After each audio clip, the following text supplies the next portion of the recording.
It's probably just a stroke.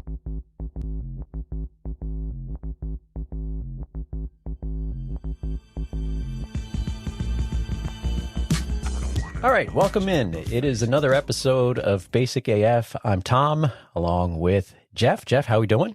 I'm well, Tom. I just want to point out that even though we sound nice now, we've completely gone off the rails before we even began this evening. So, well, that's what we usually do. And, it's true enough. Yeah, and so we're another show. Want to say welcome if you're new. Thanks for checking us out and giving us a shot, and hope that we earn a spot on your playlist. And if you're coming back for another episode, thank you for your ongoing support of the show. We do very much appreciate it. This episode, Jeff, we have a guest with us again. Tom, you just don't want to do things with me alone anymore? You kind of weird me out, man. Yeah, threesomes here. I get. Oh, great. All right. Adam's already taken us down a path. Great. Thank you, Adam. He has. So joining us on this episode, former colleague of mine, Adam Olson. Adam, welcome to the show. Thank you. Good to be here. Yep. And so when Adam and I worked together, how long ago did you leave? Like, how long have you been there? It feels like it's about 6 years or so. 5 minutes after you arrived. Five. And I'm glad it feels longer to you, Tom. I appreciate it. It does. Yeah, it seems like it's been quite a while. But like we've said on this show before, like the COVID period, like I'm still trying to get like time back from that. Like it got really weird. No doubt. But Adam and I used to get together and hang out, I don't know, every couple of months, I think. And we would nerd out on workflows and automation and productivity hacks and things like that. And Jeff, you had an idea for a show based, on that topic. And I thought, oh, I know the perfect guy to bring in for this. No I got a kidding. nerd. Right. Yeah. And that's when I pulled out my collection of automations, and then Adam pulled out his collection of automation. I was like, okay, I'm going to go home now. It's like, I thought I was doing pretty well, but I got nothing, man. Yeah, that's impressive. And we're going to dig into that. So the premise for this show will be automations, workflows. And before we kind of start down the path, I would encourage you, if you're listening and don't be intimidated by those words, automations and workflows. You can have very simple automations that you get benefit from on a daily basis. They don't have to be these complex 100-step things, although I think Adam's got some of those. But you just don't have to have that. And so we're going to dig into that. So I encourage you, even if it's something you're thinking, how this is going to go way over your head, it won't completely. So, we may, towards the end of the show, maybe dig into some super nerdy stuff, but we do want to try to make it beneficial for you as well, so that you can maybe take some of these away and apply them in a practical manner. Yeah, and to give you an idea of like the simplicity of some automations, one of the ones that I use now regularly is a double tap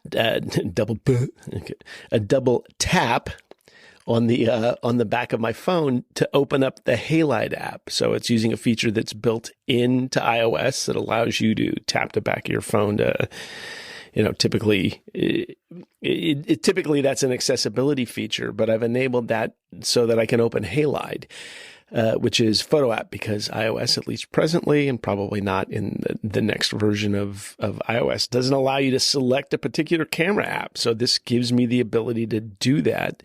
And it was a really simple script that I created that I can use with the Shortcuts app, and just opens up Halide and I'm ready to go. So as Tom says, I got screenshots for that same thing, double tap, and a lot of unintended screenshots at that. Oh, good. Why is this so Great. much camera roll? Yeah. So just want to point out already, Adam's not as smart as he appears, because he's taking screenshots with a double tap. I was embarrassed to be on this show. Now I'm feeling like I'm kind of smart. We're in our element, Jeff. Woohoo! Okay, good call. I'm sorry, Adam. I didn't mean to denigrate you within the first 5 minutes, but it's done.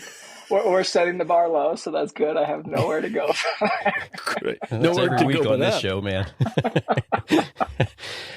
So Adam, why don't you, if you don't mind, if you want to tell us a little bit, like what Apple products are you using these days? I know, like I say, it's been 5 or 6 years. So, like in terms of Mac, phone, watch, that kind of stuff, what do you have these days?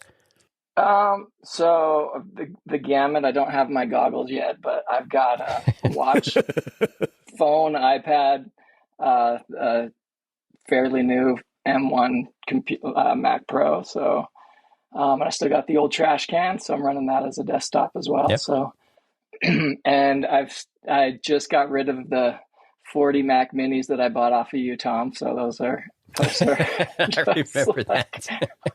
Wait, was that the box that you sent me? Picture of those boxes. Okay. No, we used to take our old computers at the office, and when they reached end of life, we'd do like a community, if you want to call it that, sale for like the staff and faculty. And Adam was always there picking up stuff for who knows what projects. Good. Like, after a while, like, why do I have so many of these? So I just gave them out to people in the office. I had probably 10 to 12 of those things. So Oh my people, gosh. oh yeah, I'll use that for a server. Yeah, I'll use that for Plex server. Like, I don't want anything to do with these anymore. You're tired of looking at these. Exactly. So that's pretty much my gamut, though. So I haven't got the new watch. That does look appealing. I hiked the Grand last year, and I got about 1,000 feet from the top, and my watch died on me. And I thought, if I had the new watch, I would have made it a day and a half. So I was pretty mad. I didn't get my elevation gain on that one. So, but Right. it's been good. Very cool. And it looks like you have a pretty hefty list of applications that you use on the regular too. So why don't you tell us a little bit about like who you are, what you do, how you knew Tom, what you were doing at Shenandoah, and what you're doing now. Yeah. So I am a guitar player that ended up messing up my hands and got into the other side of the glass with recording technology, which I actually wanted nothing to do with. I remember early teachers that were talking about pedals and stuff, and I didn't want to do anything technology. And my days are about 12 plus hours a day on a computer for the last 20 years, something like that. So it's been a lot. Like I mentioned earlier, a lot of keynotes and very invested in Apple. I finally just left Windows for the most part about 3 years ago. So I was in Pyramix and some other audio applications that just from companies that I was working in that were on Windows. But Quicken was my last stretch of just keeping me on Windows, and I finally just bagged that on Windows. Don't do any more VM boots into that. There's a rare handful of times that I'll have to go into some Windows for different things, but I've been an app junkie probably for about 15 years. So hence Tom and I's conversation. So I've all those deals that they throw out on a zillion different sites, I generally tend to buy them. If they're $5-10, I'll throw money their way and see if they're useful. And I've got probably thousands of apps that I've just left to be archived and never to use again. So, but it was tricky when you guys asked me like what are some of the main apps, but I trimmed it down to these are the apps that I do use regularly. We can get into OmniFocus. I mean, there's a handful of apps that I use all the time. Yeah. So why don't you tell us what those are and the why behind why you use them? Sure. Just, I guess, fly through these. So OmniFocus, it's a GTD method of getting things done, and it's the best one that I've found. Tom, are you still using Things? You had mentioned you were on one of your shows. Or did you bag that? I've been doing an experiment with reminders. Okay. And part of it's just because of it's got like the position 1 for Siri stuff, which I do a lot of stuff with the watch in particular. with Siri to say, hey, remind me, blah, blah, blah, blah, blah, or in the car with CarPlay and stuff. And you can set up that kind of link between things and reminders and stuff. But I thought, well, let me give reminders a shot because it has the benefit of being the Apple app. Right. But I got to tell you, I opened Things yesterday and I was like, oh, how pretty it is. Yeah. And it was like, and I hadn't looked at it in a while. So I'm on the edge of going back. Okay. Yeah, I'm thinking maybe I'll go back or at least try that integration between the two where you can set up like a designated reminders list and reminders that things will just pick it up from and drop it into your things list. So I do that. I wish there was something that was a little bit better integrated. So there's been a lot of amens as I've been listening to your show on different things. You're talking about Siri and how things integrate. That's one that drives me nuts. I wish I could just do a Hey Siri easily and have things jump into OmniFocus well, but it seems so hit and miss, even though they've added those features. So anyway, so that's OmniFocus. That's what I use for that. I absolutely love the GTD method. Won't go into that too much, but I think that it's fantastic that it's super simple, or you can make it really complicated based on areas that you're at and projects and everything else. But both of those are basically similar apps. I just gravitated towards OmniFocus because it seemed a little bit more powerful, and I use Apple scripts all the time on it, and it seemed a lot better to use Apple scripts with it than Things. So that's why I went that route. Pro Tools, Cubase, Nuendo. I'm an audio engineer, so I'm in and out of Pro Tools all day long. So that's a app I live and die by. Logic's been great. I'm a certified Logic advanced instructor, but I don't find myself in Logic as much as these other two apps. So there's just things that bother me a little bit with Logic and the way they edit, and it does certain things. But fantastic app as well. You want me to just keep flowing? Yeah, tell us what you're using and why. Yep. So as far as just straight up Apple, a given is Calendar. So I use that with the app sessions. We can get into that with some workflow things with Keyboard Maestro and some other stuff. But basically, the thing that I really like with that is, again, the integration with some Apple scripting things that I throw. It basically keeps track of what I'm doing for my day. I use my calendar more to track histories than I do of upcoming events for Apple Calendar. And Tom, you had mentioned in an earlier show just trying to find a nice integration with the watch and everything. And man, I went through so many apps for the calendar, like dozens of apps. I downloaded and paid probably hundreds of dollars trying to find something that integrated really well. I use Fantastical forever, and I'm not a fan anymore. I love the groups in Fantastical. There's things that it does well, but there was just too many issues in the subscription and everything else. So The thing that I actually surprisingly settled on was for the watch, at least integration between everything to keep track of what's up is Outlook. Outlook actually syncs fairly fast, and it syncs between Apple Calendar, which I throw it on Apple Calendar, and then it goes to the watch app really well, and shows me what I'm doing and what's coming up next. We can talk about Pomodoros in a second, but when I'm doing a Pomodoro or whatever task I'm in, it tells me when I'm done really well, and it has a nice integration there. So that's what I settled on, which was kind of surprising since I don't know. I might have to check that out. Yeah, maybe I'll go back and look. Jeff, you use Outlook on iOS, right? Do you still do that? For very specific things. I use it for some of the people I consult with because their calendars are in Microsoft Office. I use Fantastical. That's my go-to. But it sounds like the things that I'm using it for, which is really just to keep track of what's coming up as opposed to, historical information. So that may be why everybody has a subscription. I mean, even Apple now with their iPad apps for Final Cut and what was the other one? Logic. Logic. Yeah. Logic. Yeah. So I'm a little annoyed. That annoyance goes a long ways, by the way. Like for every single, if you're using Substack or something like that, anybody that you're reading on Substack, in order to see the details, you have to subscribe. It's like, damn it, I just want to, where's a magazine where I can I can subscribe once and read 50 articles as opposed to subscribe to 50 people and read it one time. But, it's I'm a little subscribed out.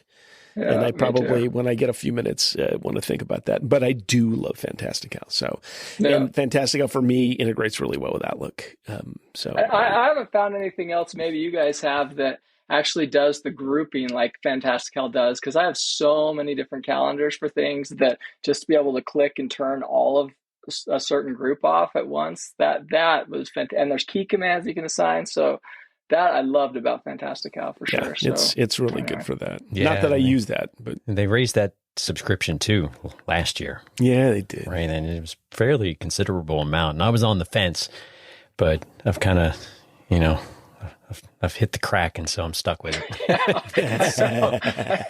so it's I'll just automate these check boxes with Keyboard Maestro, so we'll get there. Right? Yeah. So I mean, it's probably at its limit for what I'm like. If they were to say next year bump it again, I'd probably be like, no, I think I'm good. Yeah, I might be the same, but we'll see. So anyway, all right, Adam, cool. Continue. Yeah, so Pathfinder is a huge one. And this is one of those things that I have looked everywhere. I worked with this company for a while, about probably 5 years ago. I have not found anything in the Finder that actually allows you to drag and drop and just merge the folders really well. I mean, I know there's a zillion little tiny apps that you can do, but just something that's smooth like that. Windows has been doing that since at least Windows 98, and that will tell you this one's newer, which one do you want to keep. So yeah, again, tons of little utility apps, but they do not do it as well as Pathfinder. That's the main reason I've been using it. I've been in it for hours and hours at a time at this point, just merging a bunch of old junk and things that needed to be put together that I didn't want to go all the way down to the sub level, or if they had shared names. So that app has been fantastic. I've loved it. So Pathfinder. I'm still using Quicksilver, if you remember that app from way back in the day. So what is that? I remember the name. I can't even remember what it's basically Alfred. So I got it. Okay. It's a launcher. As far as I know, I think it was probably one of the first ones that were there. I mean, it beat Taskbar and now what's the one I just spent time with? I can't even think of what it's called. It's with the Q. Anyway. Yeah, I had that on my Mac for a while too. I think I know what one you're talking about, which is it's kind of a freeware app. Or was. Yep. Can't remember what it is, but I know exactly what you're talking about. Great little app. I liked it. Yeah. So the one that we can't give a name to. It's Raycast. So Raycast. There we go. Yeah, it's not a Q. So that's Quicksilver.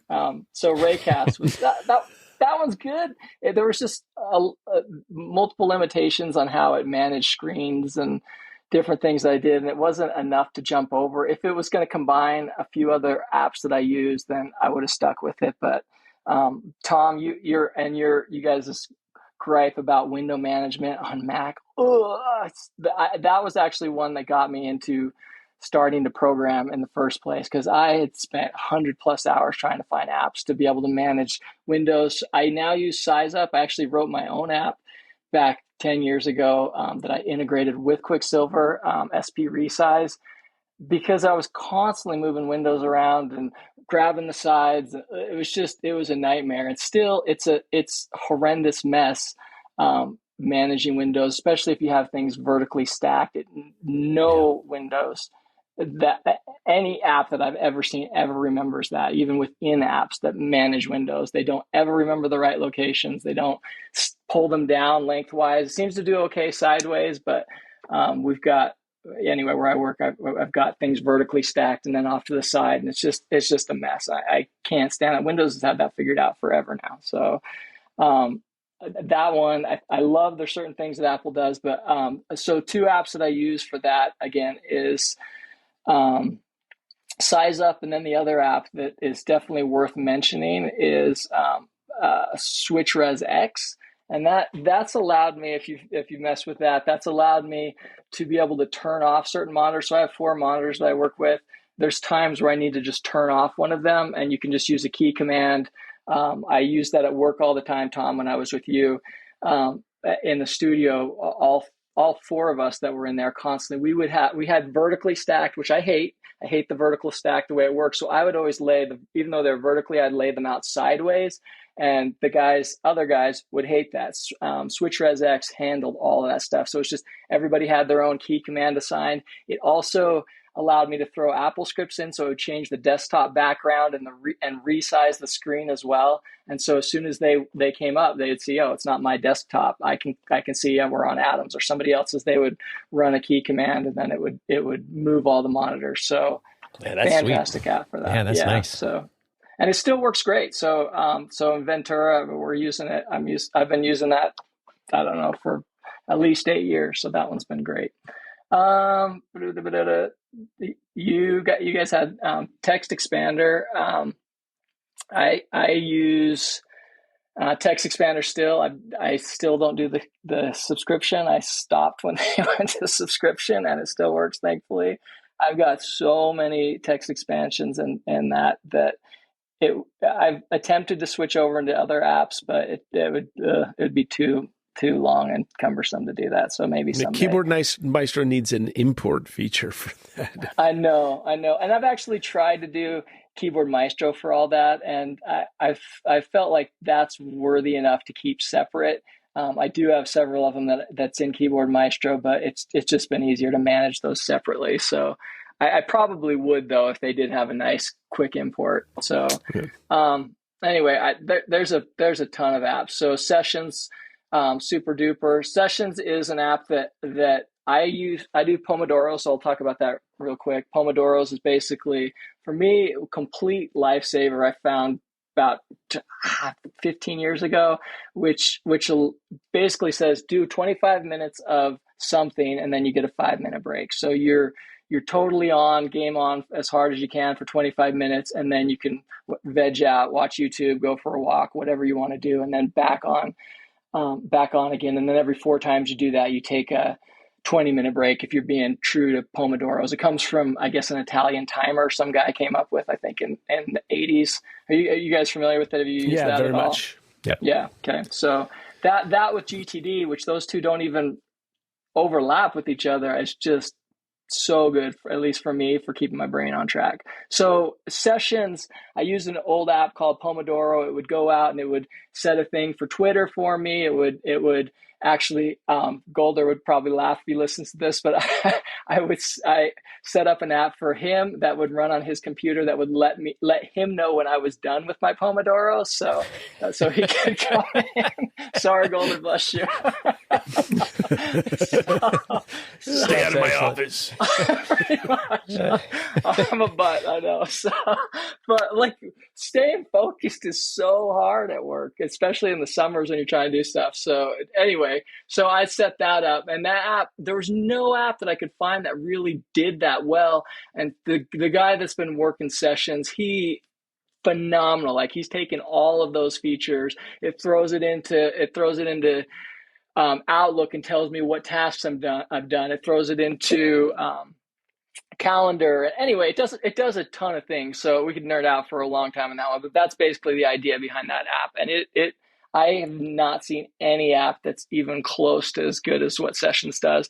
They're working on a watch app, but right now my integration for that is what I already mentioned with Outlook. So it throws it into my Apple Calendar, and then Outlook actually syncs it, and it shows on my watch what I do, what I'm working on. So that's been helpful. HoudahSpot, I don't know how I missed this app. I've heard that. Have you guys used HoudahSpot at all? Heard of it, never used it. So had I. I heard of that for years, and finally I just bit the bullet and like really dived into it. It basically is built on Spotlight, but is 1,000 times better than Spotlight. It's so much faster. It uses Spotlight's database, so if Spotlight gets messed up, it won't work. So you have to rebuild things, but it finds everything. It saves your last search. You can save your own searches, the filters, rather than trying to click that silly little plus icon and then save them off to the side in the Finder for your Spotlight searches. Just all of that, so many features, and it shows you all the different things way easier that you can actually find. Like I needed to find 64-bit applications that weren't 64-bit, and the developer's been super helpful. Just it's showing me exactly, this is what you look for. This is what will tell you all that information. I come back to that all the time. It's so much faster than Spotlight at finding a bunch of things. So HoudahSpot, well worth the money. I think it's like $20. And it's not a subscription for whatever that's worth. Hey. Yeah. So yeah. How about that? Shout out for that. Yeah. So anyway, those are, there's a zillion others, but those are probably some good starters. Bartender is one that I use for menulets. So just menu items. I have a zillion items in my menu bar. So that one has been fantastic for just being able to shrink things down and show what I need to up in the menu bar. So it's probably a good start.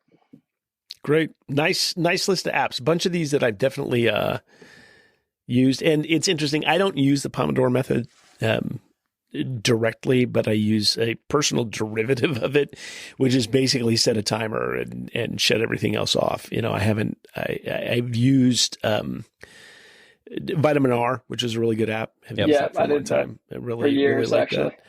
That. Yeah. And actually, the writing app that I use, which I've mentioned about a billion times on this show, but Highland Pro has a built-in writing timer that I use constantly just to kind of make myself actually write for 20 minutes. Often find myself banging it out to an hour or something like that once I kind of get into it. But that method, if you do nothing else, setting a timer and paying no attention to anything else at the same time is excellent way of being able to kind of get stuff taken care of. Yeah. I mean, I don't know about you guys, but like if I get so easily distracted, like Tom, there's a dog. Where? Just saw a shirt today that said ADHD. It was ACDC logo. And then it said, highway there. Hey, there's a squirrel. yeah, right. Exactly. That's good. So, like I've done, like Jeff mentioned, the timer. I'll do it on the watch. Like I'll do 20 minutes on the watch, and turn on Do Not Disturb or focus mode or something like that. But I think the benefit of the apps, though, and Adam, if you want to talk a little bit about this, is that with the apps you can set it up to like restrict access to certain things, block out certain websites, certain apps, and kind of chain all of those things together. So you kind of set up your ideal, distraction-free work environment, right? Yeah. So that app, for me, because I'm a nerd, just like it's inspiring to me to look back and see, okay, this is what I did. So what I love with that app is that it's got different levels of categories, and that I've Apple scripted all of those. So depending on the category, you can have certain, like you just said, certain things shut off. I actually forgot that I had it shutting off messages, and I kept thinking that messages was crashing on me because I was not being faithful. I like start my Pomodoro, and they're like, oh crap, I got to send a message. Why did it just crash? But it was the app doing what it's supposed to do. And there's dozens, I'm sure you guys have seen dozens of apps like that are specific to shut stuff off and focus. But if you can put all those things into one app, that's why I was trying Raycast for a while. It does all of those things. The developer is phenomenally so good with feedback, and that's half the time what breaks apps of me wanting to use them. If they're not really supporting them, they're not doing things. So it is a subscription, and it's probably one of my more expensive subscriptions. I think it's like $40 a year, but you don't have to. There's a smaller version that doesn't give you all the features, but for what I needed with the notifications and everything else, the app is amazing. So and it syncs with your phone really well. So if you're in the middle of something, you walk somewhere else, it will tell you on the phone. You can make different screens that actually one button press on the phone, and you can go straight into a specific thing. So I have stuff I do every day. Like I'll program every day, I'll do keyboard shortcuts every day, and I'll do learning of a new software application or a software application. So I just have those on my phone. I press a button, it automatically runs all that stuff. So it's super nice. Yeah. So. One thing I noticed in the session that I did last night was that you get that input at the end of the session. Like there's a little feedback box there, like what were you working on, how to go. I think there are emojis there, so you can say, how would you rate that session? Like, and so I kind of like that part of it. I'm assuming once you build that up, it does something with it, because I saw there's like a dashboard analytic type thing in there somewhere too, which is right up nerd alley for me. So I'm like, oh, good. I actually lost to SU when I was there, because they cut my email off right away, and I didn't transfer this over. I had thousands of Pomodoros that actually did that in Google because you guys using the Gmail suite, right?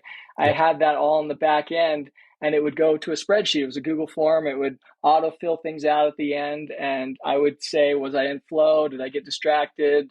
Did Golder not listen? Sorry, Golder, just kidding. Totally kidding.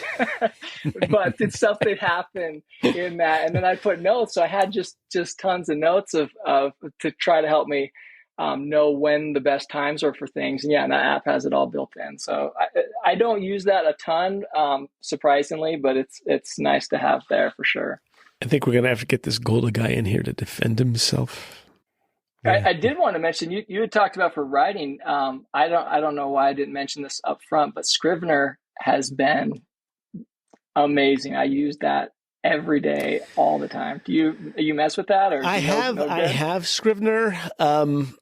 It's, for my purposes, little too much. I know a lot of people, there are a bunch of people I write with. I don't write with them, but that are friends of mine who write.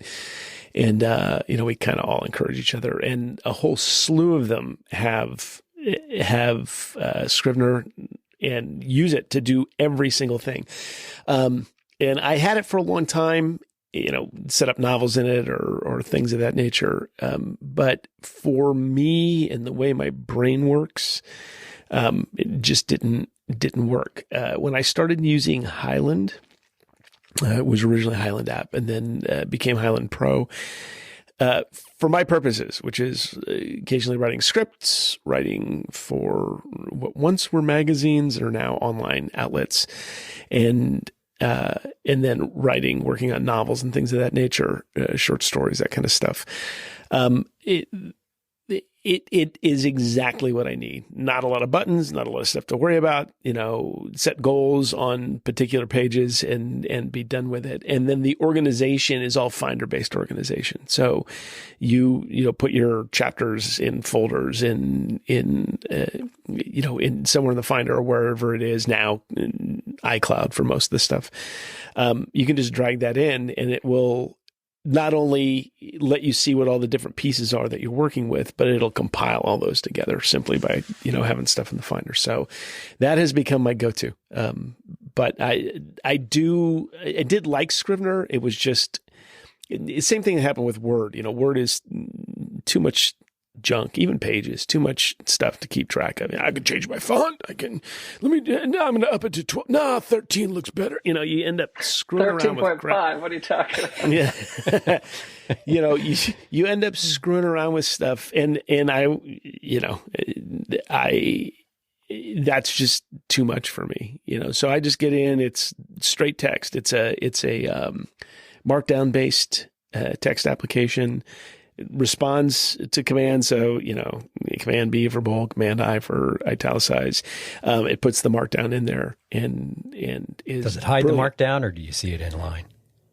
It hides the markdown. All right, good. Yeah. But in the actual text is text. And that's the other beautiful thing as well. I went away from Scrivener and had a children's book I was working on in there, and it disappeared on me because you couldn't get the text anymore, and that was not a good thing. So the beauty of Highland Pro is that it is a just goes to text files. It sounds like it's in a package file, right. But you can go into the package file and pull them out. Straight up text. Nice. That was my thing too. When I was searching, I didn't want to be in some app that I think I've been in since the start, probably less than a year after they started, and it was all text files. If I couldn't pull it out of the package and it was all gone, that would be devastating. So yeah, absolutely true. Yeah. Well, I mean, you look at for script editing software, Final Draft was king of the hill, and you had to pay, and it was proprietary file format. You can actually save to in Highland Pro. You can save to Final Draft. God. Close enough. Final something. I looked up that app you were talking about. I don't see why you would write things. It's really weird. But it has pictures that means.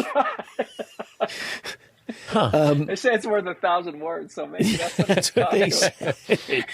So I plug it in and hope that 1,000 words get generated by the AI. Is that how it works? So Adam, I have a question for you. Yeah. We're doing a comedy bit, Tom. Come on. Well, we got other more important comedy to get to in a minute, but and he calls my name. I appreciate that. We go way back, Olson. It's okay. Have you messed around at all with Obsidian? No, no. Okay. I haven't either. Like, I hear all the Apple nerds talk about it, and I've looked at it. I just can't. I'm like, what is it? I don't know. Obsidian. I've heard of it too. Yeah, what is it though? So it's I got writing the name. app. The name I got. I don't know. You're old. I thought he was just asking if I'd messed around. But no, it's one of those. That was my thought too. Go ahead. Writing apps. But more for notes and thinking, and it links the stuff together. Like they've got extensions you can put into it, but it's all markdown files too. So it's all in text. I actually I have messed with that just briefly. That came out way later than where I was. Thing. That was exactly. And like I mentioned at the beginning, I'm always down for if something's actually gonna work better. Like I just switched over my journal to Scrivener after all these years, just this year, and I'd been in Word forever. And I'm like, why was I not in that? And then I switched over to Day One and now Apple's got their journal app that's coming out that you guys have talked about, but only on iOS. Yeah, exactly. So I didn't see enough compelling reason to switch over. The stuff that for me that I've loved with Scrivener is that I can save all my searches. I have thousands of notes in it that I've automated a ton of things. I love the focused writing mode that you can be in, that you can get rid of all the extra stuff. It's just the searches and being able to set up on the side. And I use this all the time. I'm sure 99% of people probably never use this, but I set up on each page, depending on what I'm in, I'll have rankings for how important certain things are. And so I can go back and my searches will say, okay, well, this is something I need to study again. Or for my journal, this is how, this is an audio related thing, or this, it's basically like tags, but you can do that as well.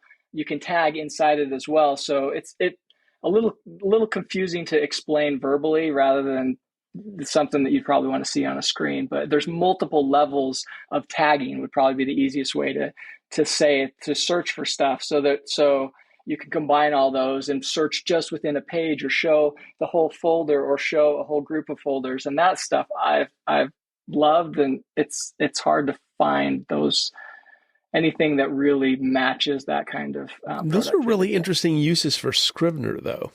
You're saying you're doing that in Scrivener. Yeah. Oh, yeah. Those are that feels to me like you're taking it well beyond what what normies like me might use an application for. Yeah. That's pretty thoughtful usage of that particular application. I can see the benefit of that. And that when I first started it, that was actually, I just laid out all my criteria of what it was that I needed, and I went. $200 subscriptions was, I can't even remember some of these apps. Tom, you're in academia, you probably use some of them, but it's probably been 8 years since I've used some of them. But basically, it would pull in, they'd be their own finder, and they would go out and pull out certain different databases and things. And I looked at a ton of different things that were out there and used them, paid for them, and in the end, it was really Scrivener just was simple enough, and it did all those filter searches of what I needed. Yeah. It's not something that you really need to have a ton of images in. I use images in it, but those other apps just got way too bloated for that kind of stuff that I didn't need. Does Devon Think on that list of stuff you tried? Yes, Devon Think. Thank you. Yes, Devon Think. Okay, yeah, I remember that. Yeah, I used that for a while too. That has like column pillars. It's academia stuff that searches all your notes and pulls stuff from all. Anyway, there's several that are out there, but Scrivener just crushed those for what I needed for that type of stuff. And I'm not really a heavy writer. I just take tons of notes for things, and it's nice to have those all broken out. So yeah, that's really interesting use case for that application. Yeah, that is. I'm curious for Highlander. Does that sync super well with the phone? Does that seem pretty? So Highland Pro, both iOS and iPad OS, they have beta versions of the application that I'm testing. It feels a little bit like they're not paying tons of attention to it. They keep on renewing the beta without adding any features. I'm a little terrified. Yeah, right. And the nice thing about it is it does sync in iCloud. So all of those sync across iCloud, and they're both the iPad OS and the iOS applications are decent. But I will say that in a moment of stupidity, instead of using Notes a couple of weeks back, you know how you're standing in the line at the grocery store and you go, this is genius. And, you whip out your phone, and I started typing some text into it, and then I opened up my Mac and was editing something else and go, wait, where's the stuff that I put in there? And then I opened the app again on my phone, and it did sync and overwrote all the edits that I had just done. Good. Yeah, that was not a happy moment. So, stupid me for using a beta, to play with real work that I'm doing. Yeah, and I've had hit and miss with that for Scrivener. I mean, they lock it out and they'll tell you that it's open somewhere else. So that's kind of their way of doing it. If you didn't close it and it didn't get rid of that locked file, then.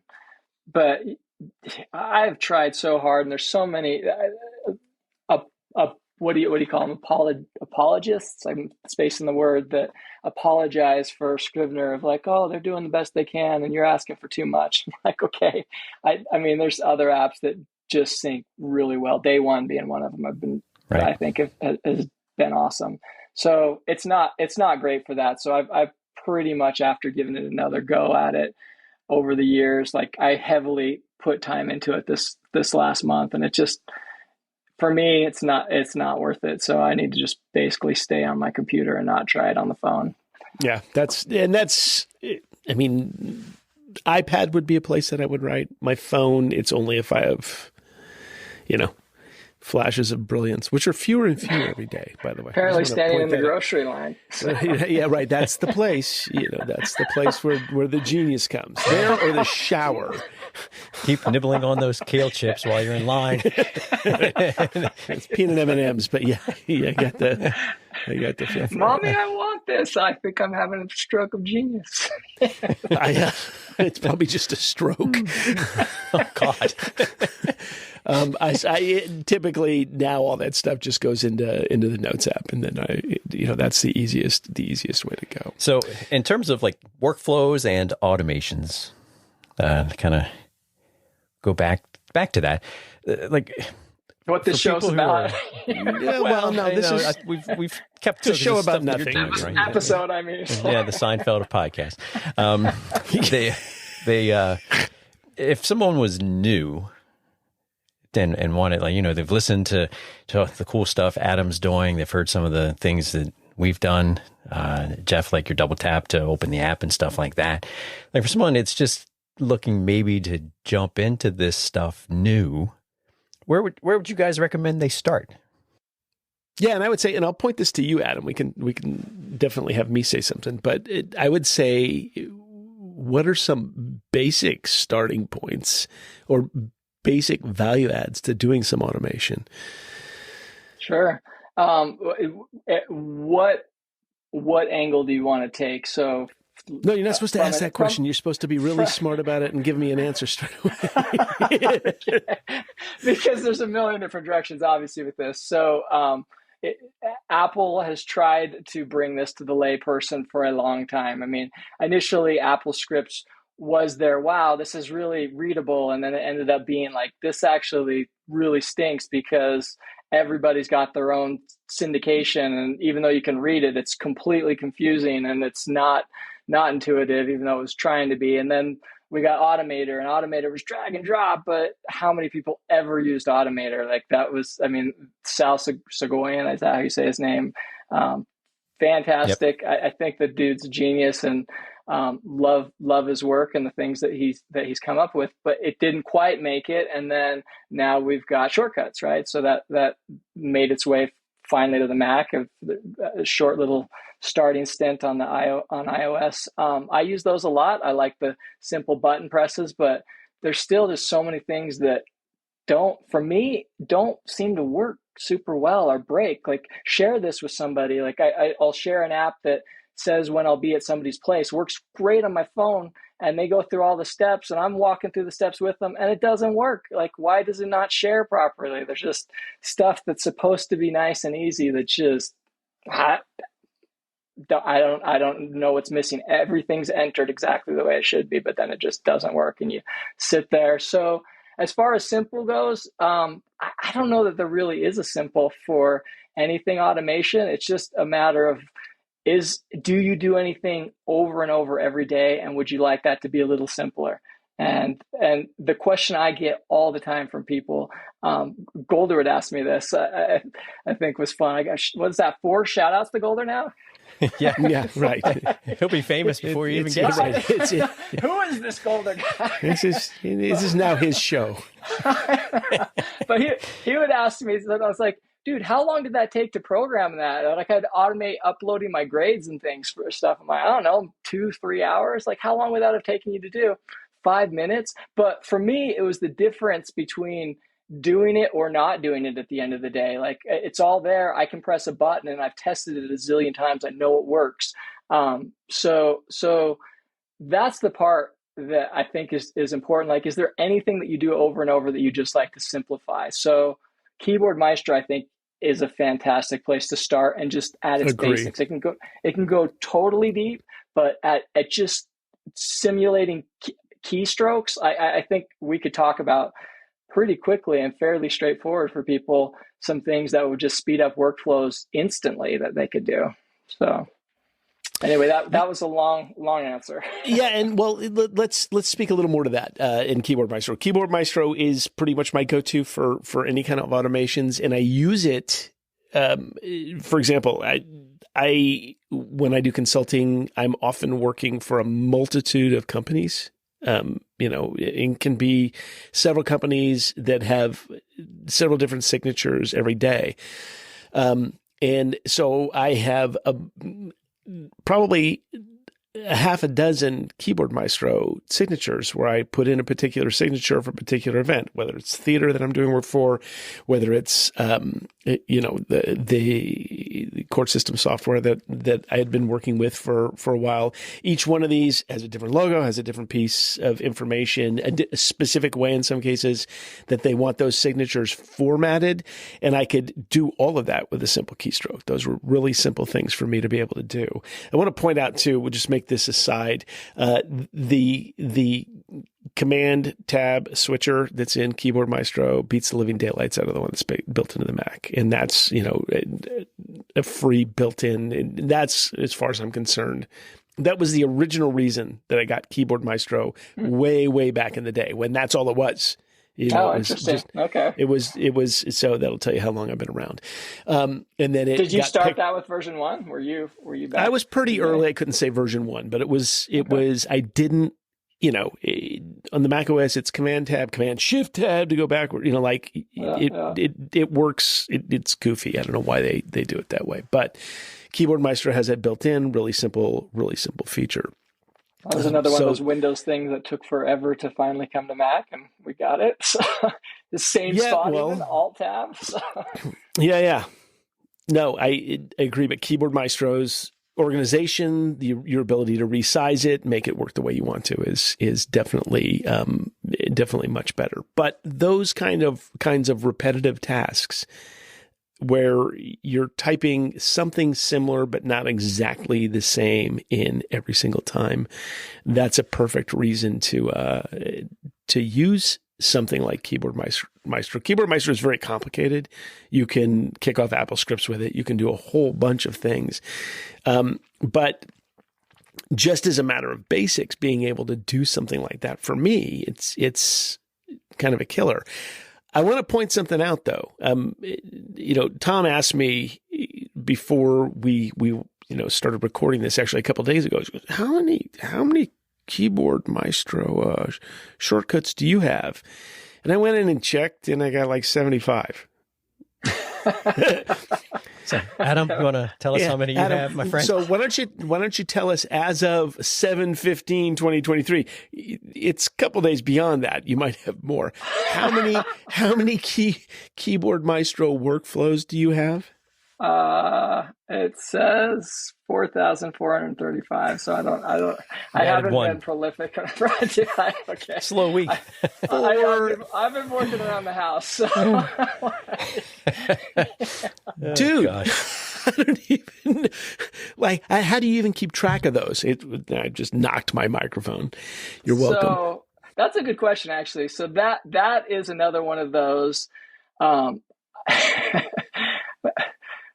reveal nerdiness. I have dedicated hundreds of hours to like how to keep track of these. When I use Cubase, same thing. When I assign key commands, so I've got spreadsheets that will help me keep track of that stuff. I was in Quick Keys. Were you familiar with that? Either of you guys use Quick Keys? Absolutely. I used it for a while. Yep. Yeah. So that's actually what made me jump ship. I had probably 1,000 plus Quick Key shortcuts, and they kept saying, "Oh, we're going to develop," and then anything in the forum that would mention Keyboard Maestro, they would delete it. And they never updated it, and so I finally just jumped ship from that, and I'm so glad I did, just because Keyboard Maestro at its foundation, it feels a little bit more like you can add tricks to your bag. So as there's something more that you want to do, you can go deeper with it, where Quick Keys rather wasn't so much that. It was just basically pre-baked things that were not anywhere near as manipulatable. So as far as how I got that many, I spend at least a Pomodoro a day for, it's been a decade plus in Keyboard Maestro now, doing that. So it adds up, I guess. And keeping track of it, sorry, I got a little off. That's okay. Reason that I loved, what I love with that's easier to track in Keyboard Maestro is the conflict palette. It sounds like it's some bad thing, but in Keyboard Maestro, if you assign 15 key commands to the same shortcut, you don't have to go and throw this in a palette like you did in Quick Keys. It just pops it all up and says, here's the list. And if you want to alphabetize it, you can alphabetize it, or you can put secret numbers behind the scenes to it. There's just tons of little tricks in there I don't really need to worry much about that, even though I do have a spreadsheet and I've got it very methodical to keep track of that stuff. So I use all 4,000? Of course not. Okay, that's good to know. That's more the question. I mean, I have to go back in with 75. I have a lot of theater related ones that I use for when I stage manage that allow me to send out production reports and rehearsal reports to the cast and to the crew and everybody that's a part of a show. I have a lot of things that help me automate those kinds of things where, it makes things easier for me to do something that, honestly, if I sit down and do it every night, it takes me an hour every night to do a rehearsal report or something like that, to have notes and those kinds of things. But 4,435, what are you like? What is one of the things you make it sound like you're going in and doing or making it as part of your daily, you're just creating shortcuts, or that's part of what, your deal is. But what's something that you've created And you can go super deep, if you want to tell us something that's really complicated that you've done. But what is something that you're doing with this? Sure. That So, this automation has, justified creating a particular Keyboard Maestro workflow with it. yeah, and maybe we can just back up briefly. So Keyboard Maestro, maybe you want to talk a little bit about what it does. So some of the features that you do, and then we can kind of dive into how these integrate. Because we mentioned so far it does shortcuts. So if we were to start off, that's what I would say. If somebody just wants something simple, like Tom's original question, I would say if there's a series of keyboard shortcuts that can do a task that you may want to do, like putting an email signature, like you said, you may always start out a certain way. You can automate that with keyboard shortcuts. The other stuff that you can add, maybe you can talk to that a little bit, Jeff, stuff that you're doing, and then I can go into something longer. Yeah, so I think the things that I do, like I said, are signatures. I will use it to read text from a file that has all the email addresses for, say, the cast of a particular show, put that information into the BCC field, because I don't want everybody to know what the actor's email addresses are. So it puts it into the BCC field, puts production information in the top of it, dates the production report, puts the date in for the production report in the subject line, and will say what production report or what rehearsal report it is. So it's looking at counters and a number of other things. So relatively complicated things where it's keeping track in the background of what yesterday's rehearsal or production report was, what today's rehearsal report should be, stores those in variables, and then spits that information out. So for me, it's doing things that manually typing would take time to do. And I've built a number of automations that I use. In a lot of cases, actually, I use, rather than keyboard shortcuts to kick those things off, I am using a palette to, enter the BCC information and so on and so forth. So it lets me, for example, if we get a new cast member or we lose a cast member, all I have to do is go update that text file, make that change to one text file, and then going forward, it's making the adjustment. Plus, I don't have to put all of those email addresses in my contacts app. So I don't have to create a group for the show, put all those actors' email addresses in that group, and then use that. I don't have to cock up my my contacts app in order to do it. So those are the kinds of things that I'm using. What's that? Technical terms for basic AF. I like it. Cock up. Yeah, cock up. Cock up. So you mentioned a palette. So palette's just a thing that shows up on the screen that you can click buttons. Basically, correct. You're pushing icons that you probably threw in there, and then it's doing whatever you need. So that way you don't have to remember, okay, what is this keyboard shortcut for XYZ? So yeah. For me, some of the things that and how I got so many is we talked about sessions already. I've got just for sessions alone, I've probably got 100 different shortcuts that I actually only launch with one. So I go in and I'll names for all these things. So Ultra Claw, which would be Command Option Control Shift. That's goes out to an old Pro Tools instructor, and I've got shortcuts that I'll use that are dedicated. So all the keys on the keyboard, those are dedicated to Keyboard Maestro shortcuts. And that's in an Excel spreadsheet as well, just so I keep track of them right. And for sessions, I don't have to remember 50 or 100 different shortcuts. I just hit Ultra Claw and then return, and it pops up this, what they call a conflict palette, a whole list of these 100 shortcuts. And then the next thing I do is, if I'm going to automate, I next hit A, and it gives me a list of automation or it gives me that narrowed down task of automation. And then I say, am I going to do it at home, some other place, or am I going to do it at work? Because I'm a nerd and I like to keep track of that stuff. And so I'll hit H or I'll hit 1, because that's the first one. I can choose either or. It's alphabetical or numerical. And then it runs a series of scripts that run in the background, and go down a little bit of a rabbit hole. One of the things that I absolutely love with with Keyboard Maestro is that it references other scripts super well. So I originally was kind of messing things up.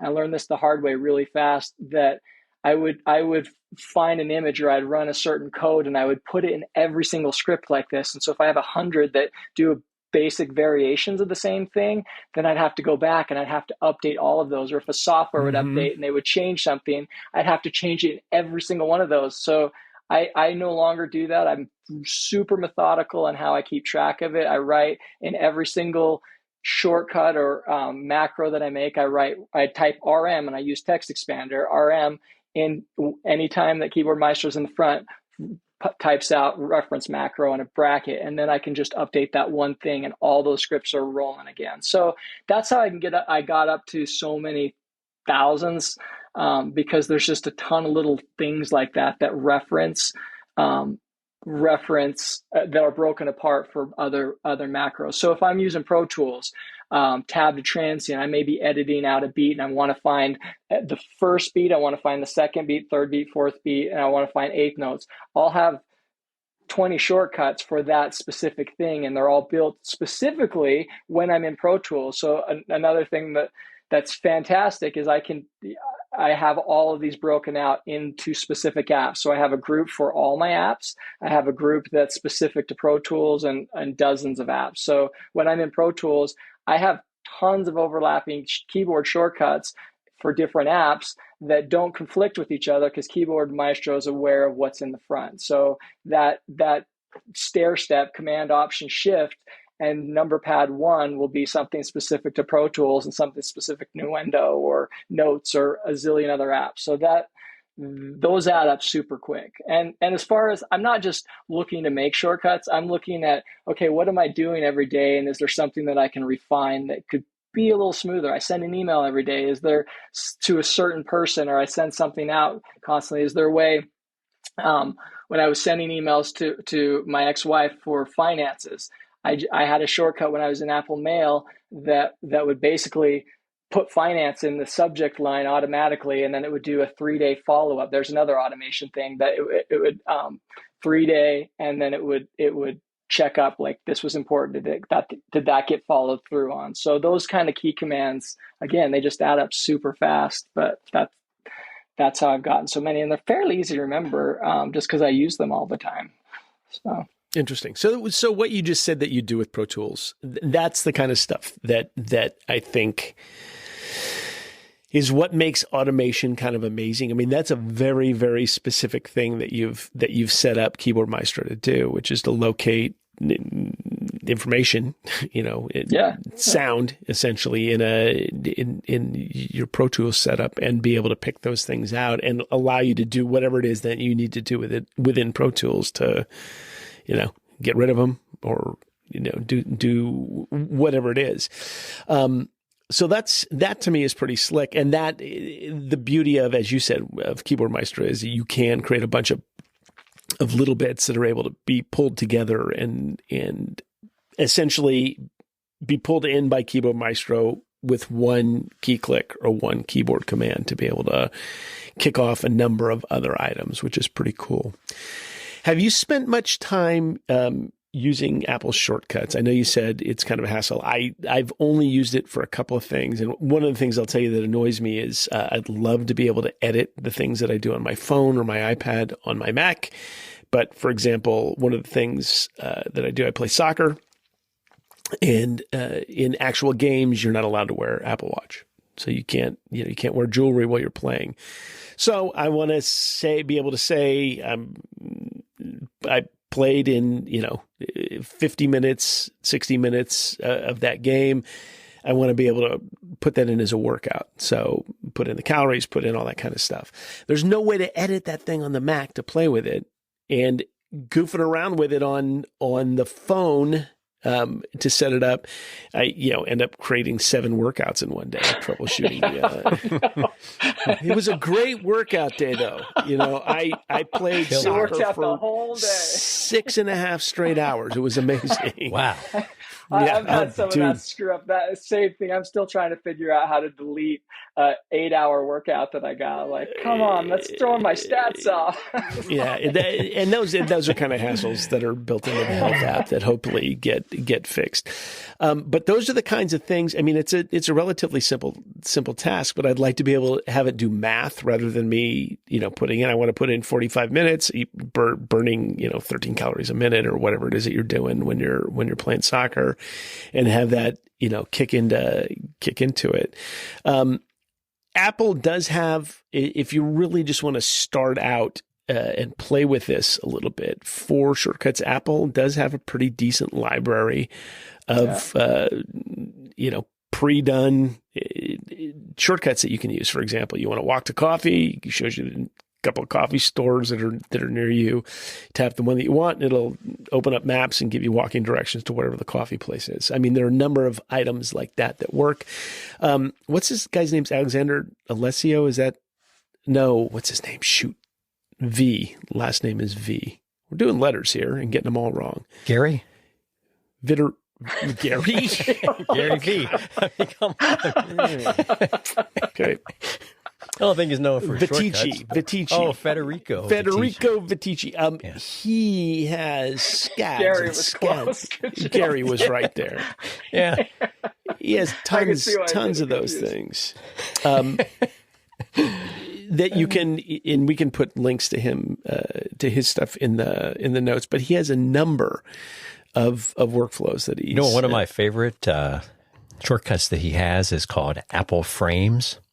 Have you played with that one? No, what is it? So you take a screenshot on your Mac or your iPad or your phone or your watch, goes to your Photos library. I think in the Mac you can choose have to put it in the Photos library. I don't do it on the Mac a whole lot, but so you take a screenshot and then you go into Shortcuts, you open Apple Frames, it says select the picture that you want to use, and then it drops it into like a frame of the Apple device. So if it's like an iPhone screenshot, it'll put it onto an iPhone. So you get a nice image that's the iPhone there with the screenshot in it. Oh, that's really slick. I use that all the time. And he updates it every time some new devices come out. So yeah, that one's pretty good. And I would say too, take a look in the Shortcuts app. Jeff mentioned the gallery that they have. But if you've got any HomeKit stuff, you can set up automations around that. I don't do a ton of that. I don't have a lot of HomeKit stuff because I'm kind of I've wasted so much of my life on home automation. Like that's and I'm like letting the wild, dust settle west. on that, right? Because it sucks. Still unsettled. But my crowning achievement with that was I bought one of those little Wemo smart plugs. Yeah, and I set it up near the Christmas tree. So I have the lights plugged into it, and I set up a shortcut so that when you invoke Siri, it would turn the lights on and start playing like a Christmas playlist. And so my kids could come in and be like, hey, blah, blah, blah, it's Christmas time or something. And it would like kick the lights on and turn on all this music. And they thought it was the coolest thing. Actually, they're too old to be impressed by that now. Most of the time, yeah. Okay. Yeah, I was surprised too. But I've bought dozens of different brands of lights and like, hey Siri, make the lights purple. Or I've tried different hubs. I've tried to do it through Alexa, and one light would come on purple, and one would be bright orange, and the other would be white. I'm like, oh my goodness, you're the same dang brand. I've set these scenes up 1,000 times. I'm done. I'm not doing this. Yeah, anyway. And in terms of other fairly simple automations that are in the Shortcuts app, they have some stuff for the watch. So you can set up location-based watch faces. So like if you've got that's cool. particular work face that you like during the day, it's you can set it up so that when you arrive at work, that face kicks in. I could see your work face right now, too. That's my stopwatch, so I know how much time we've been. I'm looking at the one that I'm seeing on the camera. So I must have missed. When did you get that watch? I was noticing that, Tom. When did it come? I didn't get it right when it came out, so it was probably a month or two after that, and then I sweet talked Jeff, and he got one too. That's by the way, that's my recording watch face. Not that anybody can see it. Yeah. Speaking of watch faces, we've frigging burned through another hour plus. Yeah, and we could probably go for 2 more, but shouldn't. Yeah. Well, I noticed that the first, I'm looking at the gallery, by the way, the first one is Start Pomodoro. So there you go. There you go. See, you're a podcast pro. You tied it right in at the close. Beautifully. Look at you. Excellent. Look at Looped back, tied it up. Basic AF. Yeah, well, that's us. Yeah. Basic, and you can choose what. You know what AF would make means. it better, Adam, is if your last initial was F. Oh, yeah. It could be Well, basic Adam something. What's your middle initial? Well, I grew up in American Fork, so I thought it was a shout out to my hometown. So thank you. Yeah, you're welcome. Yeah. It's your show.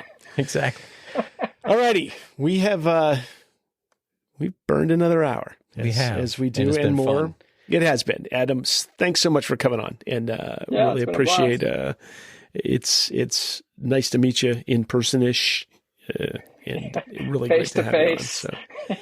And I still say I'm impressed. 4,435 Yeah. Keyboard Maestro. You know, I I feel just like hit Command D, duplicate. it's all the same thing. It Command just A, sounds Command good. D. Look at that. So I feel as a like, reminder, I'm sorry, go ahead, No, I Tom. was just going to say, Adam, I feel like we should probably throw some kind of like a quarterly Zoom together or something just to do like the old days and just kind That'd be fun. Yeah. and we keep could in dive touch. It's been a lot of fun. Yeah, I missed these a discussions little we've bit had. deeper, so for sure. Yeah, been yeah, fun those were listening to always you guys. good time. So, but like Jeff said, thanks for coming on with us. And I know it's a Friday night, and we are party animals. We know Here how to party. Yeah, it's been a party. And if you great. Dog automation. Yeah, right. Stuck Now I'm around. going to go to bed. if you've stuck around to the end of this one, be sure to email us at feedback@basicaf show. And we'll send you 2 stickers for that. Yeah, right. They'll look the same, but you'll have 2. Well, You share guys one with a actually friend. send Maybe you stickers have out to those. We people? don't. Right. We don't have friends. That's why we're here on a Friday evening. Yep. If you don't mind, if you listen and If somebody listens to this podcast, we're on a deserted island. if you want to hang out with us wild guys on a Friday night, just let us know. No, what I was going to say, if you don't mind going into Apple Podcasts and giving us a rating and or review, that would be very much appreciated. Please and thank you. Help surface, yes. Please and thank you. It would help maybe get us a little bump there. We do have 12 ratings, so we are grateful for bad. those. 14 And, shows. yeah, not bad. And Jeff, Almost what 1,000 downloads. As always, show art by our good friend Randall Martin at Randall Martin Design. Really, really, again, pleased with that. So I want to encourage you all, if you need any kind of artwork done, that's a guy to check out for sure. Show music by Celsius 7 and Psychokinetics. That's our lead in and lead out music. Again, Celsius 7 has a new album out if you want to check him out. Good stuff. You can find him on iTunes and other places. And I think all right. That's it, man. Email us at feedback@basicafshow.com. All right. Again, Adam, thank you, sir. It's been a pleasure. Yes, thanks. Thank you. It has. Appreciate it. All right. Take care. All right, hang on there for us too, so that silly upload will finish before we disconnect. But Yeah, don't we did that before. quit on us. Don't quit on us. Don't quit now. But thank you for listening, for being here for this episode. Enjoy the rest of your day, rest of your night, and we will talk to you next time. See ya.